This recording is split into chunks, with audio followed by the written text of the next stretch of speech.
बिस्मिल्लाहिर्रहमानिर्रहीम। कम मिस्टेक्स हम पढ़ रहे हैं और उसमें से एक कैटेगरी जो है वो पैसे वाइज के मिस्टेक्स की होती है।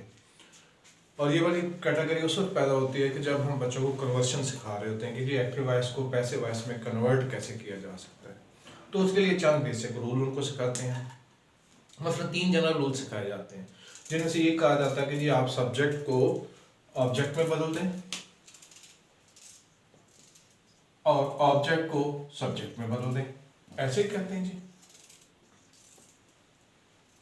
और नंबर 2 सिखाया जाता है कि नंबर 2 आप जो है थर्ड फॉर्म लगाएंगे, ये नंबर 2 है। और नंबर 3 में सिखाया जाता है कि उनके साथ बाय का इजाफा करेंगे। तो ये कन्वर्शन के लिए सिखाया जाता था और ये था कि जैसे just for the sake of practice. अब वहां से बच्चे ने कहीं ये नोशन ले लिया होता है कि जनाब जिस मर्जी सेंटेंस को कान से पकड़े उसके सब्जेक्ट को ऑब्जेक्ट बना दें, ऑब्जेक्ट को सब्जेक्ट बना दें, यानी इस तरह भी लिखा जा सकता है और ये ठीक है। जब ग्रामर के रूल्स के मुताबिक और सेंस के मुताबिक वो सेंटेंस जो है जिनके अंदर सब्जेक्ट मौजूद है उनको पैसे वाइज नहीं किया जा सकता। ना ट्रांसलेशन करते हुए आप पैसे वाइज करेंगे, ना अपने तौर पर कंपोज करते हुए उसको पैसे वाइज लिखेंगे। मिसाल के तौर पर ये कुछ मिसालें सामने दी हुई हैं, उनको वन बाय वन हम देख लेते हैं। The baby was held by his mother, जब माँ मौजूद है काम करना सब्जेक्ट के तौर पर तो इसको आपने पैसे वाइज क्यों किया, लिहाजा ये इनकरेक्ट है। इसका करेक्ट फॉर्म क्या हो सकता है कि इसको एक्टिव वॉइस में कन्वर्ट कर दिया जाए, the mother held her baby. कि सब्जेक्ट मौजूद है, इसको तो पैसे वाइज करना ही नहीं था ना।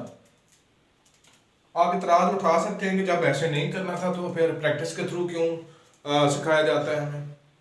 ये ऐसे ही है जैसे ये just for the sake of practice होता है। जैसे हम आपसे कहते हैं कि 2 + 3 इज इक्वल टू, आप कहते हैं 5, तो हम कहते हैं 5 - 2 इज इक्वल टू 3। तो आपके साथ जब जवाब 3 भी लाना था तो पहले 2 उस पर प्लस क्यों करवाया और अब माइनस क्यों करवाया, just for the sake of practice. क्या आपको ये काम करना आ जाए, कहीं करना पड़े तो इस तरह करना है। तो लिहाजा यहाँ पे बेसिकली हम आपको पैसे वाइज का स्ट्रक्चर सिखाना चाह रहे होते हैं, तो जिसकी वजह से हमने आपको ये प्रैक्टिस के लिए कहा होता है कि इसको ऐसे कर दें, इसको ऐसे कर दें।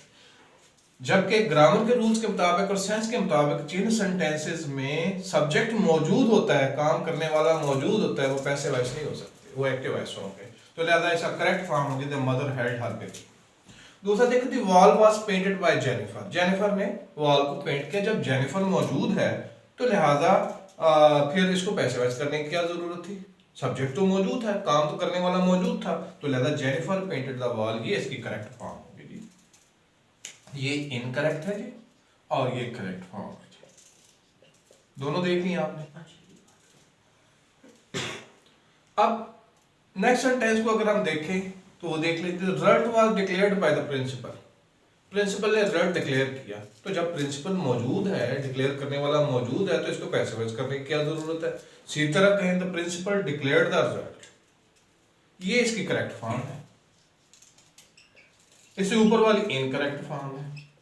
तो ये मेजर कंसेप्शन पाया जाता है पैसे वाइज के हवाले से कि जनाब आप जिस मर्जी सेंटेंस को कान से पकड़ के कन्वर्ट कर दें पैसे वाइज में, यानी कि उसको सब्जेक्ट को ऑब्जेक्ट बना दें, ऑब्जेक्ट को सब्जेक्ट बना दें। और जहां से ये कंफ्यूजन क्रिएट हुई वो भी मैंने बताया कि ये प्रैक्टिस के लिए आपको दिया गया था, ये एक एक्टिविटी, और उससे आपने जो कहीं खुद ही डिड्यूस कर लिया एक रिजल्ट और ये कर लिया कि जनाब किसी भी सेंटेंस को पैसे वाइज लिखा जा सकता है, किसी भी सेंटेंस को एक्टिव वाइज लिखा जा सकता है। तो ऐसा नहीं है। सेंस के लिहाज से वो सेंटेंसेस एक्टिव वाइज होंगे जिसमें फाइल मौजूद है, और ऐसे तमाम सेंटेंसेस पैसे वाइज होंगे जिसमें फाइल एब्सेंट होगा। मिसाल के तौर पर चोरों को पकड़ा गया, किसने पकड़ा पता नहीं, कमरे को सफेदी की गई, किसने की पता नहीं, कीमतें कम की जाएंगी, कौन करेगा पता नहीं। ज्यादातर पैसे वाइज गवर्नमेंट बोलती है ना जी, कीमतें कम की जाएंगी, अवाम की फलाह बहबूद की जाएगी, नई सड़कें तामीर की जाएंगी, नई यूनिवर्सिटियां बनाई जाएंगी, कौन बनाएगा पता नहीं। ठीक है जी। लेकिन जबकि आम हम देखते हैं कि जिनमें फाइल मौजूद है, मसलन असद ने कमरे को वाइट वॉश किया तो असद ने किया है ना जी, असद मौजूद है ना तो एक्टिव वॉइस होगा। प्रिंसिपल ने नतीजे का ऐलान किया तो प्रिंसिपल मौजूद है तो एक्टिव वॉइस होना चाहिए। माँ ने बच्चे की देखभाल की तो माँ मौजूद है तो लिहाजा एक्टिव वॉइस इसको होना चाहिए। तो ये वो चीज़ है जो कि हम आमतौर पर गलत करते हैं और फिर गलत करते ही जाते हैं। जब हमें करेक्शन में भी ये चीज़ दे दी जाती है तो हम कहते हैं है तो ठीक, फॉर्म भी सही लगी हुई है, बाय भी लगा हुआ है, बाकी चीज़ भी ठीक है, ये भी ठीक है, तो हम करेक्ट करने में भी उसकी तरफ नहीं जाते।